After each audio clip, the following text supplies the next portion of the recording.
Hai,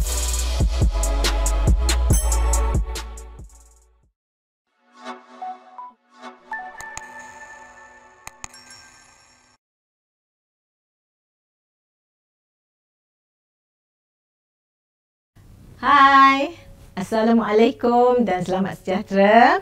Apa khabar pelajar-pelajar hari ini? Hari ini Cikgu Isnida Yusof dari SMK Hamzah, Machang Kelantan akan bersama pelajar-pelajar dalam subjek Kesusasteraan Melayu Komunikatif STPM semester 1 dalam bahagian puisi tradisional. Okey. Cikgu akan hanya fokus pada syair Ikan Terubuk. Seperti mana yang pelajar telah ketahui, sinopsis syair Ikan Terubuk iaitu mengenai ikan terubuk yang berhajat dengan puteri Puyu-Puyu. Okay, jadi untuk mengetahui lebih lanjut, pelajar perlulah membaca syair tersebut. Jadi di sini cikgu akan berkongsi apakah hasil pembelajaran kita pada hari ini dalam slot ini. Okey. Yang pertamanya, diharapkan pelajar dapat menganalisis karya, dan yang keduanya menghuraikan kepelbagaian aspek pemikiran masyarakat dalam karya. Okey. Apa yang pelajar perlu ketahui sebenarnya? Seterusnya kita akan lihat di sini ada 6 aspek penting yang perlu pelajar ketahui. Di samping ada lagi aspek-aspek lain. Yang pertamanya, kita perlu tahu jenis puisi dan juga judul. Yang keduanya, kita perlu tahu ciri-ciri ataupun dipanggil juga bentuk. Yang ketiganya, mengenai maksud, tema dan juga persoalan. Yang keempatnya, kita juga akan berkongsi mengenai mesej dan pengajaran dalam syair Ikan Terubuk ini. Seterusnya, kita akan melihat nilai estetika, juga gaya bahasa. Dan bahagian terakhir ialah fungsi ataupun kepentingan syair Ikan Terubuk. Seterusnya, kita lihat isi yang pertama ataupun bahagian yang pertama, iaitu jenis puisi dan juga judul. Okey. Kita akan belajar sebenarnya melalui soalan dan juga cikgu akan beri sedikit nota. Okey. Misalnya di sini cikgu sertakan soalan yang berkaitan dengan puisi dan juga judul. Contoh soalannya, nyatakan jenis puisi di atas dan judulnya. Ini kita hari ini dalam slot syair Ikan Terubuk ya pelajar. Jangan nanti lupa pula jenis puisi apa. Jadi di sini kita perlu tahu apa pelajar perlu tahu apa di sini ya. Sebelum pelajar meneruskan jawapan, pelajar perlu dulu analisis soalan. Apa dia yang dikatakan analisis soalan itu pelajar? Okey, kita perlu tahu apakah karya yang disoal. Berdasarkan soalan tadi, sebenarnya di situ ada puisi lah kat atas tu kan. Maksudnya puisi syair Ikan Terubuk. Jadi di sini karya yang disoal, kita perlu tahu dulu karya yang disoal ini ialah syair Ikan Terubuk. Kehendak soalannya, kalau dalam periksa yang sebenar, pelajar perlu gariskan kehendak soalan, iaitu kehendak soalannya jenis puisi dan juga judul. Manakala kata tugasannya yang di depan sekali itu ialah nyatakan. Maksudnya kalau nyatakan, pelajar hanya tulis sahaja jawapannya, tak perlu hurai-hurai. Kemudian kita lihat pula dalam soalan kita, perlu atau tidak had jawapan ataupun ada atau tidak had jawapan. Di sini tidak dinyatakan had jawapan, tapi melalui kata tugasan kita dah tahu kalau nyatakan dan markahnya hanyalah 2, maksudnya kemukakan sahaja jawapannya. Kemudian jenis soalannya ialah soalan pecahan. Maksudnya jawapan yang pelajar perlu buat ialah jawapan jenis tidak berformat. Seterusnya, Kita lihat pula panduan menulis jawapan. Okey, di sini soalannya tadi kan mengenai jenis puisi. Jadi jawapan yang lengkapnya ialah jenis puisi di atas ialah syair. Maka pelajar sudah pun mendapat 1 markah. Seterusnya, judul puisi di atas, tadi dia tanya judul. Jadi judul puisi di atas ialah Syair Ikan Terubuk. Maksudnya judul itu ialah tajuk. Kita beri je tajuk yang lengkap. Jadi di sini pelajar akan dapat lagi 1 markah. 1 tambah 1 jadi 2 markah. Okey, markah penuh lah maksudnya. Dari markah yang diperuntukkan tadi 2 markah, jadi pelajar dah pun dapat 2 markah. Okey, seterusnya kita lihat pula ini info tambahan, info ekstra, di mana biasanya kalau ditanya mengenai jenis puisi dan judulnya ataupun jenis tu kita panggil juga genre ya. Okey.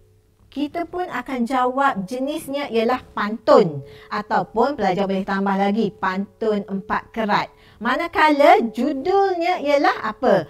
Pantun agama misalnya. Pantun kasih sayang. Pantun nasihat, itu judulnya. Manakala kalau soalan bertanya mengenai jin syair, jadi jenisnya ialah syair, manakala judulnya Syair Ikan Terubuk, mengikut petikan yang diberi ya. Dan akhir sekali gurindam.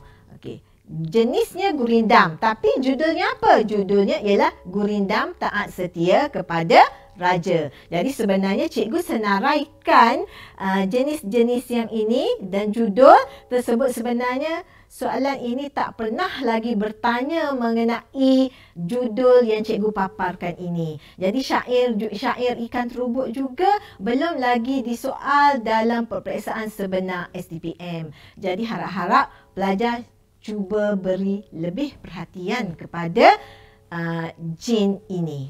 Okey, seterusnya yang kedua, kita akan bincangkan mengenai ciri-ciri. Baiklah pelajar, kita akan lihat apakah yang dikatakan ciri-ciri syair. Kita lihat seterusnya. Okey, ciri-ciri atau kalau soalan kata bentuk, samalah tu pelajar. Ciri-ciri, bentuk sama.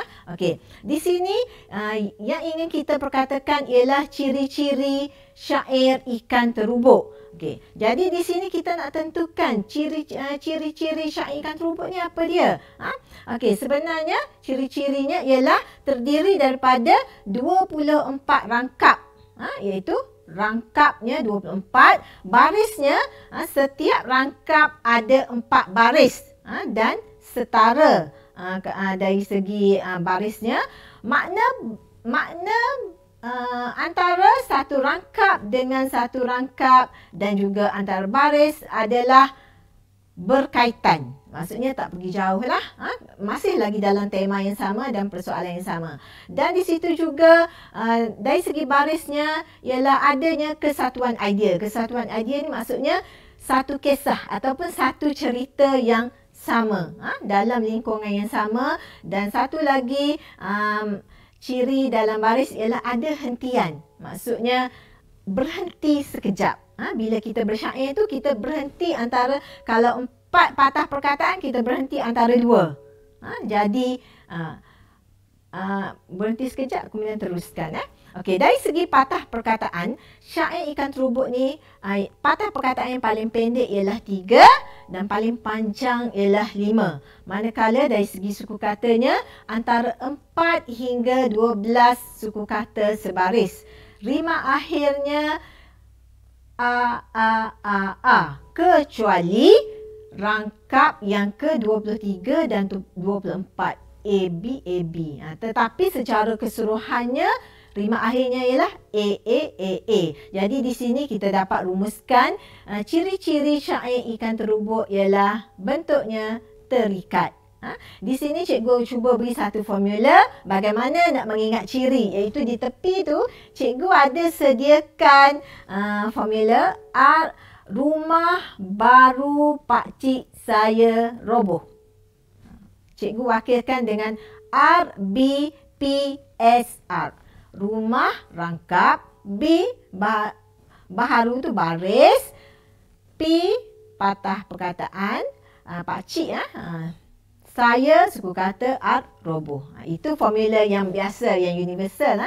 Jadi di sini kalau soalan bertanya pasal ciri, ingatkan rumah baru pakcik saya roboh, insya-Allah pelajar boleh jawab. Okey, seterusnya kita pergi pada bahagian yang ketiga, iaitu berkaitan dengan maksud, tema dan juga persoalan. Baiklah kita lihat slide seterusnya, iaitu berdasarkan syair ikan terubuk. Ini soalan cikgu buat B tu, maksudnya soalan ini adalah jenis pecahan.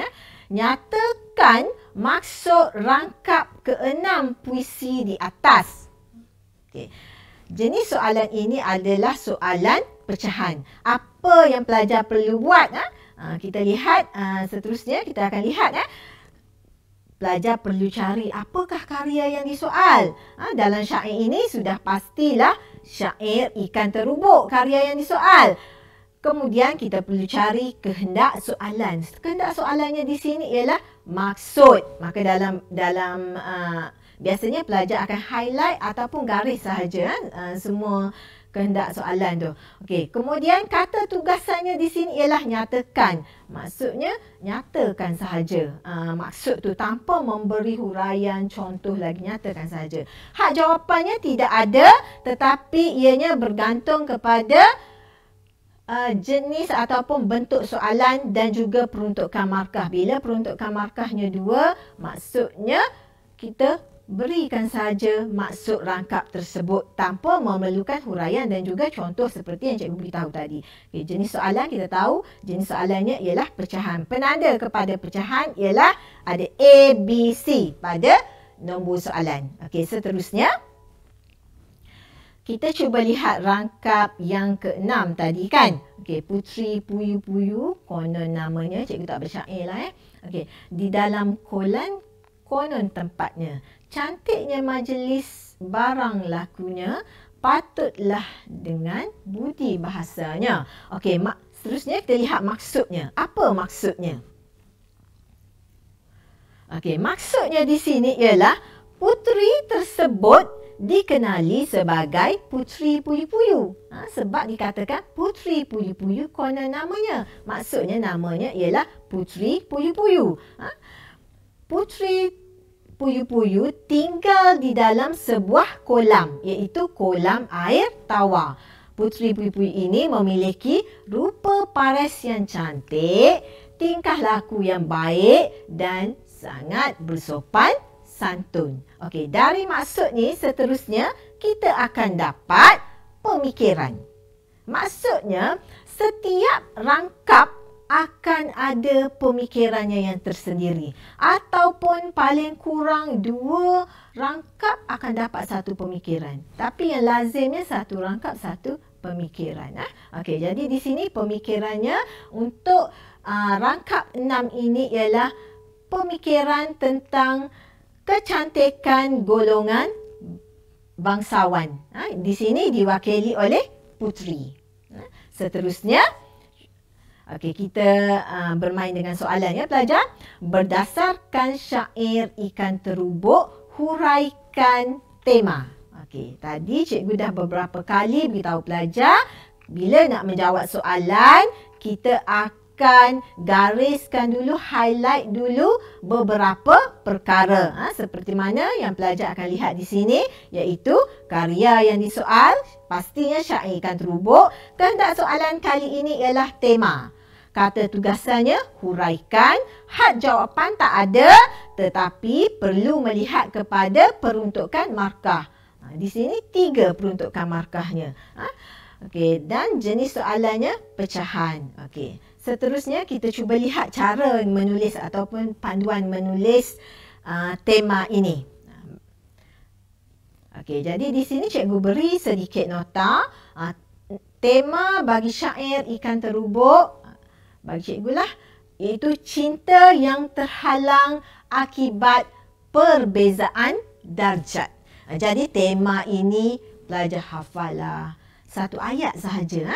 Sebab keseluruhan rangkap itu mendukung dan membawa kepada tema ini, cinta yang terhalang akibat perbezaan darjat. Okey, itu sedikit info lah. Okey, seterusnya kita akan melihat panduan menulis jawapan bagi tema tadi ya. Okey, dalam menulis jawapan di sini perlu ada fakta, huraian dan juga contoh. Okey, di sini fakta kita tadi kita ambil dari info yang cikgu beri tadi, iaitu syair Ikan Terubuk bertemakan cinta yang terhalang akibat perbezaan darjat. Huraiannya, apa kita nak hurai? Kita hurai berdasarkan fakta yang telah kita beri tadi. Yang kita maksudkan sebagai huraian lanjut, huraian kepada fakta. Okay, contohnya, masyarakat Melayu tradisional amat mementingkan darjat. Sebab kita cerita dulu apa dia darjat ni. Kemudian, percintaan yang berbeza status atau darjat kesannya menyebabkan kegagalan dalam percintaan. Jadi di sini cikgu nak ingatkan ada pelbagai cara untuk menulis huraian. Misalnya menggunakan pendekatan struktur yang diperkenalkan oleh Cikgu Mak Yani. Okey, di mana beliau menggunakan ABM, iaitu apa, bagaimana dan mengapa. Jadi cikgu cuba terapkan kaedah tersebut setengah dari pengajaran cikgu. Okey, seterusnya kita lihat pula contoh. Fakta dah beri, huraian dah beri, contoh. Okey, kita ambil untuk contohnya kita beri penerangan saja dulu. Ikan terubuk berasal dari kerajaan air masin, manakala puteri puyu-puyu pula berasal dari kerajaan air tawar. Jadi di situ kita dah lihat dah perbezaan antara kerajaan air masin dengan kerajaan air tawar. Jadi perbezaan inilah yang menyebabkan mereka tidak dapat hidup bersama sebab habitatnya lain-lain. Contohnya seperti dalam rangkap 20. Pelajar turunkan satu baris, kemudian pelajar petik sahaja contoh. Misalnya di sini cikgu kata rangkap 20. Demi baginda mendengarkan kata, tunduk berhampuran airnya mata. Putuslah harap rasanya beta, belumlah lagi pertemuan kita. Belumlah lagi. Itu hentian di situ. Belajar ya. Okey. Itu adalah contoh menulis tema yang lengkap. Okey, seterusnya kita lihat pula pemikiran masyarakat. Okey, pemikiran masyarakat ini ada banyak. Di sini cikgu senaraikan 6 pemikiran masyarakat. Pemikiran ini sebenarnya sama dengan persoalan. Jadi kalau soalan tanya persoalan pun ianya adalah pemikiran. Tetapi dalam puisi tradisional perkataannya lebih kepada pemikiran. Okey. Pemikiran yang pertama misalnya keluasan rahmat Allah Subhanahu Wa Taala. Yang kedua, pemikirannya berkaitan dengan keagungan dan kekuasaan Allah Subhanahu Wa Taala. Ketiga, kecantikan golongan raja ataupun golongan bangsawan. Seterusnya, kepercayaan kepada puaka, di mana dikatakan ikan terubuk itu berpuaka. Okey, seterusnya pemikiran cinta dan kasih sayang, iaitu cinta ikan terubuk kepada ikan puyu-puyu, dan pemikiran yang terakhir ialah pemujaan, iaitu ikan puyu-puyu dia mengamalkan pemujaan. Ikan puyu-puyu ni tak nak jumpa dengan ikan terubuk, jadi dia memuja agar memuja datuk neneknya sebenarnya agar tidak berjumpa dengan ikan terubuk ataupun jodohnya bukan dengan ikan terubuk. Okey, seterusnya kita cuba lihat contoh soalan. Soalan ini juga berbentuk pecahan. Huraikan 3 pemikiran masyarakat Melayu dalam syair Ikan Terubuk. Okey, 3 pemikiran. Okey, tadi cikgu dah kata dah, kalau dapat je soalan, pasti kita kena analisis soalan terlebih dahulu. Okey. Jadi kita cari karya yang disoal apa dia? Syair ikan terubuk. Kehendak soalannya kali ini ialah pemikiran masyarakat Melayu. Kata tugasan kita berbeza sikit kali ini iaitu huraikan. Manakala had jawapan juga ada untuk kali ini iaitu 3. Apa kesannya kalau pelajar beri lebih dari 3? Tak ada masalah sebenarnya. Tetapi rugi. Dari segi masa, pengurusan masanya rugi. Okey, jenis soalannya soalan berbentuk pecahan di mana peruntukan markahnya 12. Maksudnya satu isi dapat 4 markah lah. 4 markah ini contoh sahaja, 4 markah biasanya 3 sahaja. Okey, jadi di sini jenis soalannya pecahan. Bila pecahan, jawapan pelajar tidak perlu menulis dalam esei berformat. Maksudnya tidak ada pengenalan atau pendahuluan, tidak ada penutup. Yang ada hanyalah isi. Okey, jadi kita akan tengok seterusnya bagaimana cara menulis pemikiran tadi. Okey, kita ambil satu je fakta. Pemikiran tadi iaitu kecantikan golongan raja atau bangsawan. Ini cikgu pilih sebab tadi kita memilih rangkap 6 supaya senang kita fikir. Okey, huraiannya. Huraian lanjut kepada fakta. Kita boleh beritahu golongan raja ni golongan yang macam mana ataupun seperti yang cikgu tulis ni. Golongan raja atau bangsawan sering digambarkan memiliki wajah, tubuh badan dan segala keistimewaan. Digambarkan sebagai seorang yang cantik. Jadi kecantikan golongan ini menjadi igawan sesiapa sahaja yang memandangnya. Jadi kecantikan puteri raja terselah apalagi jika tingkah laku dan budi bahasanya cukup sempurna. Seperti mana ikan puyu-puyu. Nanti kita lihat contohnya ya. Okey, seterusnya kita lihat contoh. Okey, contohnya puteri puyu-puyu konon namanya, di dalam kolam konon tempatnya, cantik majlis barang lakunya, patutlah dengan budi bahasanya. Jadi di situ berdasarkan contoh, pengarang menggambarkan bahawa puteri puyu-puyu ni sangat jelita.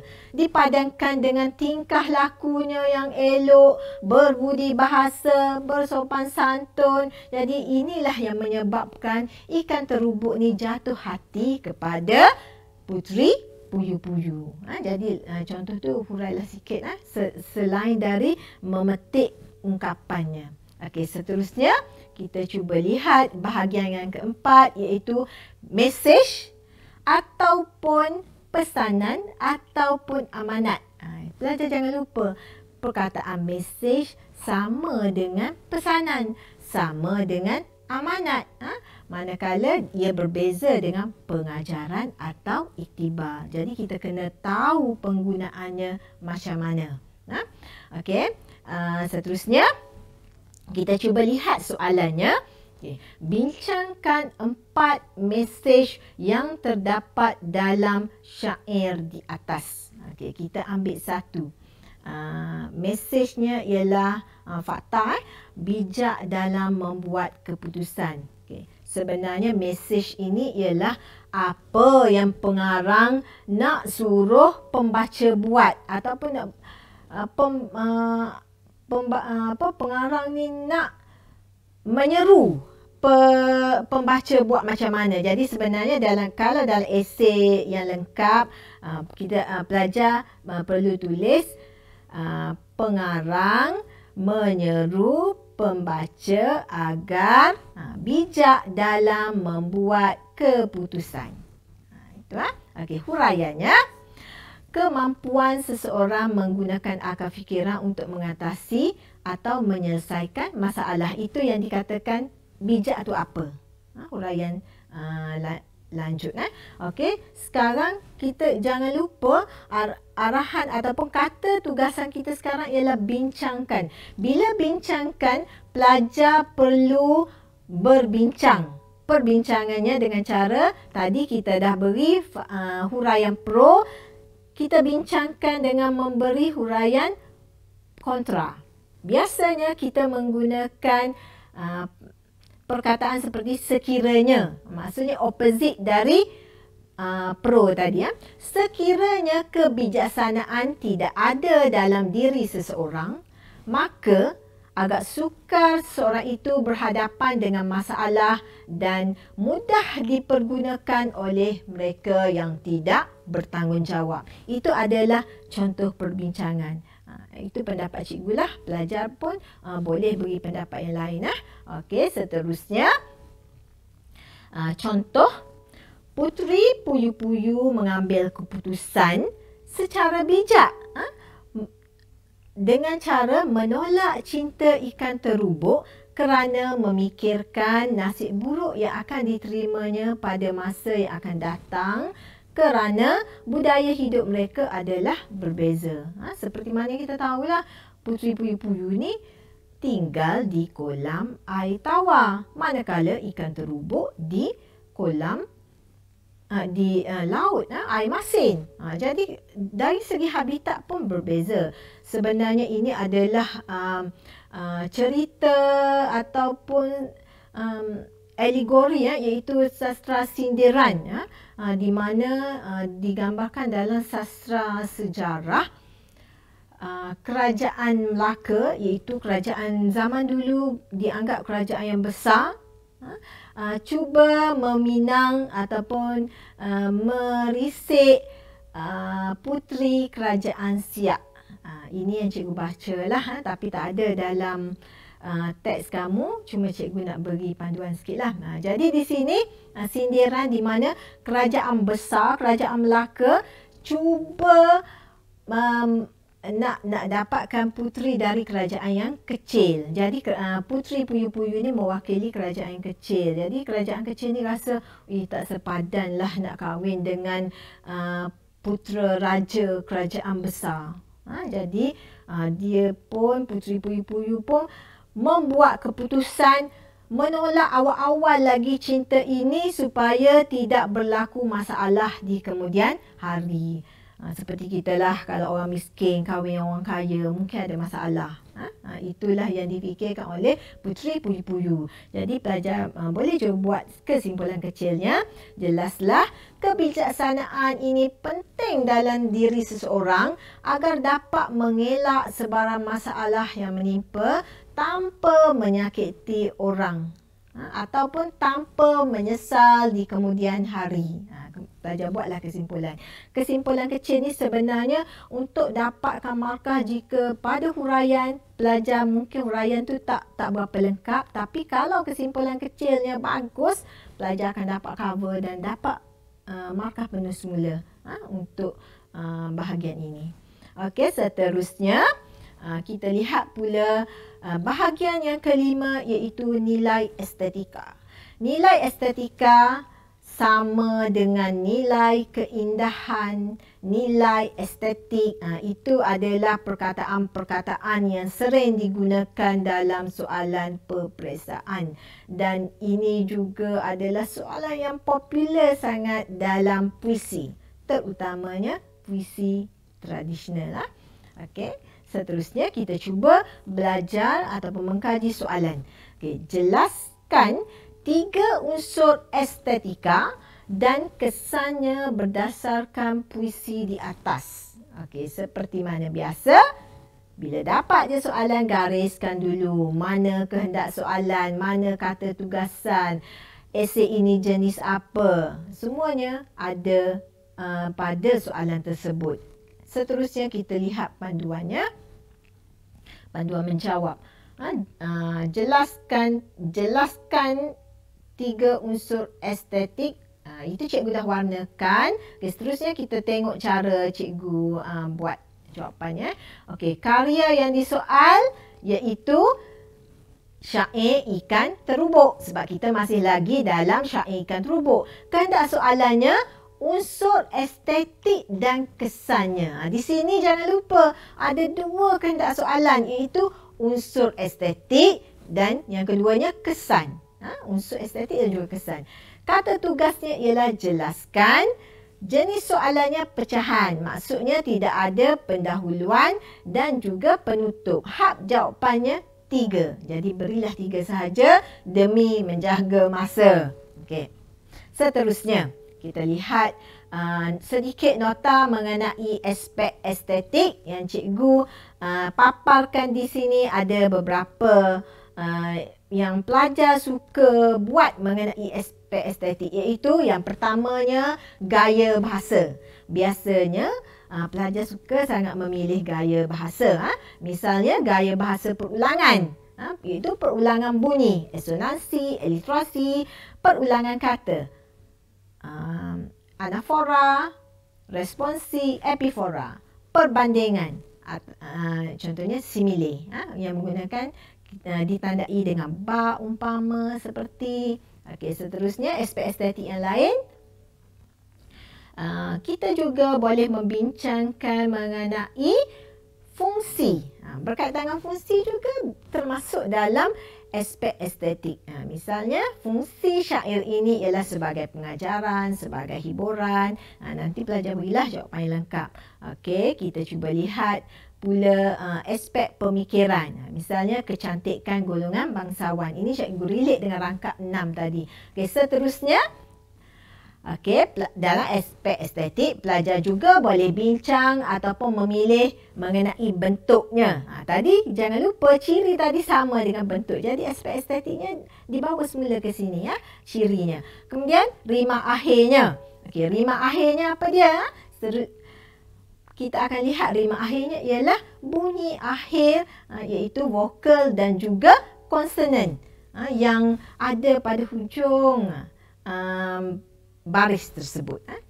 Okey, jadi di sini mana-mana aspek estetik pelajar boleh ambil. Di sini cikgu senaraikan, cikgu paparkan 5 sahaja. Banyak lagi aspek estetik yang lain. Aspek estetik ini juga ialah keindahannya. Kenapa yang dikatakan syair ini indah? Disebabkan benda-benda inilah, perkara-perkara inilah. Jadi tadi hak jawapannya ialah 3. Jadi pelajar pilih sahaja 3. Misal kata kalau pelajar nak gaya bahasa sahaja, pelajar nak pilih gaya bahasa. Okey, boleh.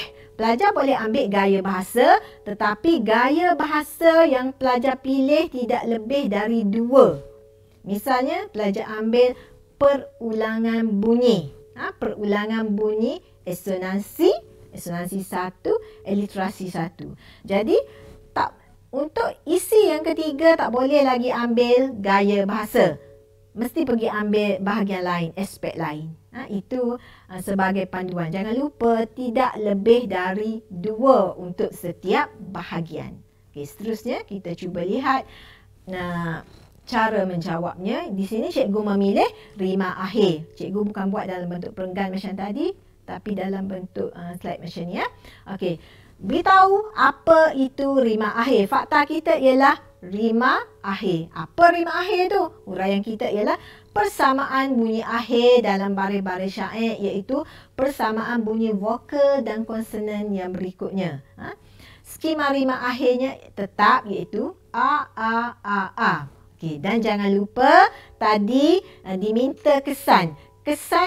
Kesannya ialah irama atau rentak yang disyairkan tu, dibaca syair itu menarik bila diungkap. Itu kesan bila menggunakan rima akhir yang tetap. Syair ni rima akhirnya a, a, a, a. Tak boleh AB macam pantun tu tak boleh. Dia kena A, maksudnya sama. Dan pelajar juga perlu perturunkan contoh. Di sini cikgu letak contohnya. Mula di karang ikan terubuk. Okey, seterusnya di sini cikgu beri dalam bentuk perenggan. Pelajar cuma sambung saja fakta 1. Pelajar memilih gaya bahasa asonansi. Aspek estetiknya ialah gaya bahasa asonansi. Huraiannya, apa dia asonansi tu? Perulangan bunyi huruf vokal dalam baris-baris puisi. Kesannya menjadikan puisi itu menarik dan indah. Okey, kemudian beri contoh. Demi baginda mendengarkan kata, garislah di bawah tu. Kemudian beri sedikit huraian perulangan bunyi huruf vokal A. Sepatutnya masa beri contoh tu pelajar masukkan sedikit. Okey, seterusnya kita lihat fakta yang kedua, cikgu dah sebutkan tadi, ini cuma dalam bentuk perulangan, dalam bentuk perenggan. Okey, seterusnya kita lihat pula soalan ini nampak sama tetapi berbeza. Masih lagi soalan bentuk pecahan. Jelaskan 3 aspek, sama dengan tadi. Aspek gaya bahasa dan kesannya berdasarkan puisi di atas. Sekarang soalan bertanya mengenai aspek gaya bahasa. Tadi aspek estetika. Jadi ini khusus kepada gaya bahasa. Tak boleh nak ambil fungsi, tak boleh nak ambil pemikiran. Yang perlu diambil ialah gaya bahasa.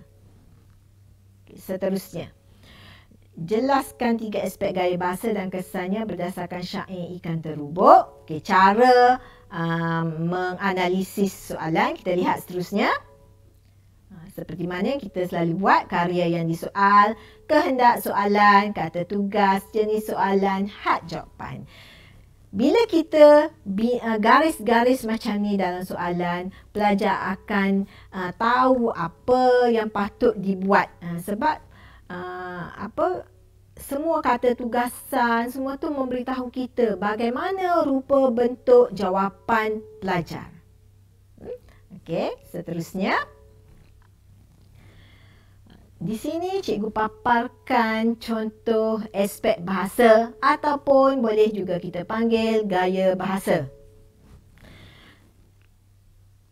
Itu berikan maksud dan juga kesannya. Seterusnya kita lihat cara menjawabnya. Fakta 1. Esonansi sama dengan tadi. Cara menjawabnya sama, cuma dalam aspek gaya bahasa. Ini kita dah lihat tadi, cuma cikgu nak letak ini dalam aspek gaya bahasa. Kita boleh lihat slide seterusnya. Eliterasi, tadi esonansi, eliterasi. Dua dah gaya bahasa yang kita pilih. Jadi yang ketiga, kita boleh lagi pilih gaya bahasa apa. Misalnya, kita nak ambil anafora. Boleh anafora? Jadi cukupkan 3 gaya bahasa. Dan tulislah seperti yang cikgu beri contoh di sini. Seterusnya, kita pergi pada bahagian yang terakhir iaitu kepentingan syair. Kenapa syair ini penting? Syair Ikan Terubuk ini penting. Kita cuba lihat. Okey, contoh soalan. Huraikan kepentingan syair dalam konteks Sarwa Jagat. Cara menjawabnya, panduan menjawab. Faktanya kita boleh beri, tadi cikgu dah beri. Kepentingannya itu sebagai alat untuk menyampaikan pengajaran. Kemudian buat huraian. Melalui syair ini, pengajaran dapat disampaikan secara berkias. Disebabkan sifat orang Melayu zaman dulu, dia tak akan bercakap direct ataupun secara langsung. Sebab orang Melayu zaman dulu adalah orang yang bersopan santun.